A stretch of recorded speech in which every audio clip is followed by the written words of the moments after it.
আল্লাহ সুবহানাহু ওয়া তাআলা যারা পুত পবিত্র জীবন ধারণ করে তাদেরকে পছন্দ করেন, ভালোবাসেন।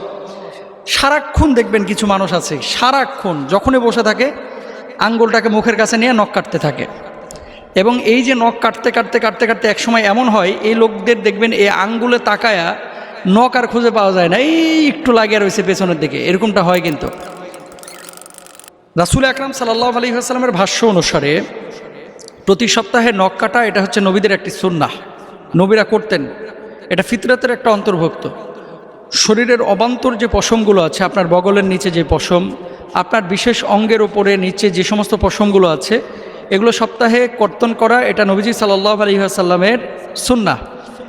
এবং এই সুন্নাহটা আপনি কিভাবে বাস্তবায়ন করবেন? স্বাভাবিক ধারালো কোনো জিনিস দিয়ে আপনি কাটবেন, সেটা পাথরের ছুরি হতে পারে, সেটা লোহার ছুরি হতে পারে, অথবা অন্য কোনো আসবাব বা সামান হতে পারে যেটা দিয়ে আপনি এই নখগুলো কাটবেন।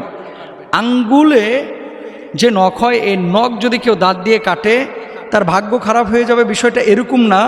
তবে এখানে দুটো বিষয় আছে।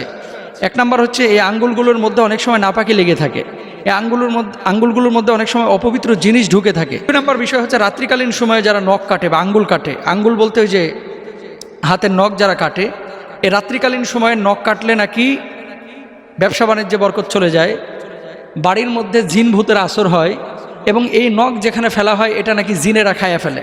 এই ধরনের কোনো বিষয় আছে কিনা? এই ধরনের কোনো বিষয় ইসলামী শরিয়ার মধ্যে নেই।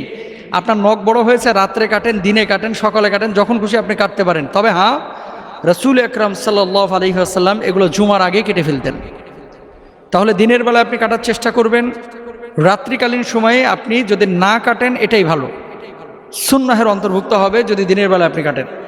রাত্রে কাটলে আপনার